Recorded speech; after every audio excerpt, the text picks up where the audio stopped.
পাকিস্তানের বিরুদ্ধে টি-20 বিশ্বকাপের ম্যাচে একতরফা দাপট দেখাতে পারেনি ভারত। তা সত্ত্বেও কোন বিষয়গুলি ম্যাচ রোহিতদের অনুকূলে এনে দেয় দেখে নিন সেই তালিকা। নিউ ইয়র্কে টচ ভাগ্য সঙ্গ দেয়নি ভারতকে। তার উপর কঠিন পিচে শুরুতে ব্যাট করতে নেমে টিম ইন্ডিয়া মাত্র 119 রানে অল আউট হয়ে যায়। ভারত 20 ওভার ব্যাট করতেই পারেনি। তা সত্ত্বেও পাকিস্তানকে 7 উইকেটে 113 রানে আটকে রেখে রোহিত শর্মারা ম্যাচ জিতে নেন 6 রানের সংক্ষিপ্ত ব্যবধানে। দেখে নেওয়া যাক কোন কোন বিষয়গুলি কঠিন পরিস্থিতি থেকে ম্যাচের মোড় ঘুরিয়ে দেয় ভারতের দিকে। দুই ভারতীয় ওপেনার বিরাট কোহলি ও রোহিত শর্মা সাজঘরে ফেরেন দলগত 19 রানের মধ্যে।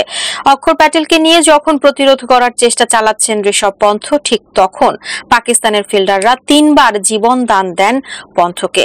ঋষভ সস্তায় আউট হলে ভারত 100 রানের গন্ডি টপকাতে পারত কিনা সন্দেহ। পন্থ দলের হয়ে সব থেকে বেশি 42 রান করেন, ফলে ভারতীয় বোলাররা হাতে লড়াই করার রসদ পেয়ে যান। সুতরাং পাকিস্তানের খারাপ ফিল্ডিং এক্ষেত্রে সুবিধা করে দেয় টিম ইন্ডিয়াকে। ভারতের ম্যাচ জয়ের জন্য বোলারদের কৃতিত্ব যে সব থেকে বেশি সেটা আলাদা করে বলে দেওয়ার প্রয়োজন হয় না। তবে 4 নম্বরে অক্ষর প্যাটেলকে ব্যাট করতে পাঠানো ভারতের পক্ষে লাভজনক হয়ে দেখা দেয় শেষমেশ। পন্থের সঙ্গে তৃতীয় উইকেটের জুটিতে অক্ষর যোগ করেন 39 রান। তিনি 20 রানের কার্যকরী ইনিংস খেলে সাজঘরে ফেরেন। পাওয়ার প্লেতে ভারত 50 টপকায় অক্ষরের জন্যই, না হলে পন্থকে শুরুর দিকে নড়বড়েই দেখিয়েছে। ভারত যদি পাওয়ার প্লেতে পর্যাপ্ত রান তুলতে না পারত, তবে আরো কম রানেই গুটিয়ে যেতে পারত তাদের ইনিংস। পাল্টা ব্যাট করতে নেমে পাকিস্তানের দুই ওপেনার একবার করে জীবন দান পান। বাবরকে সস্তায় ফেরানো গেলেও রিজওয়ান ঢাল হয়ে প্রতিরোধ করেন। তিনি মূলত অ্যাঙ্করের ভূমিকা পালন করেন। রিজওয়ান যতক্ষণ ক্রিজে ছিলেন পাকিস্তানের মনোবল অটুট ছিল। তবে 15তম ওভারের প্রথম বলেই বুমরার বলে বোল্ড হন রিজওয়ান। পাকিস্তানের মনোবলে যে ধাক্কা লাগে তা কাটিয়ে ওঠা সম্ভব হয়নি তাদের পক্ষে। রিজওয়ানের উইকেটটি এক্ষেত্রে ভারতীয় দলকে বাড়তি উদ্দীপ্ত করে, সন্দেহ নেই। শুধু ব্যাটিং নয়, বরং ঋষভ পন্থের কিপিংও ভারতকে চালকের আসনে বসিয়ে দেয়। কিপিং করার সময় পন্থ চাপের মুখে যে 3টি ক্যাচ ধরেন, এক কথায় অনবদ্য।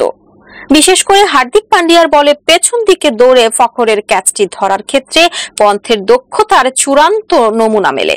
শেষ ওভারের এমদের ব্যাটের ভেতরের কানা ছোঁয়া বলও কিন্তু অত্যন্ত মুনশিয়ানার সঙ্গে দস্তানাবন্দি করেন ঋষভ।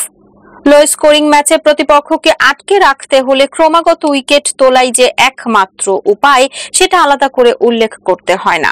পন্থের নির্ভরযোগ্য দস্তানা ভারতকে ক্রমাগত উইকেট এনে দেওয়ার কাজে বেস্তর সাহায্য করে। নিউ ইয়র্কের পিচে পেসারদের জন্য পর্যাপ্ত সাহায্য ছিল, তবে ঘাসের পিচে স্পিনারদের জন্য তেমন একটা সাহায্য ছিল না। তা সত্ত্বেও ভারতের দুই স্পিনার মিলে একজনের বোলিং কোটা পূর্ণ করেন অত্যন্ত কৃপণভাবে। অক্ষর 2 ওভারে মোটে 11 রান খরচ করার পাশাপাশি ওসমান খানের উইকেট তুলে নেন।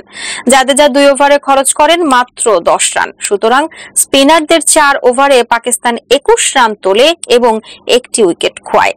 বুমরার 14 রানে 4 উইকেট নিঃসন্দেহে ভারতের জয়ের সব থেকে বড় ভূমিকা নিয়েছে। তবে স্পিনাররা রান খরচ করে বসলে বুমরাদের পক্ষে চাপ বজায় রাখা সম্ভব হতো না।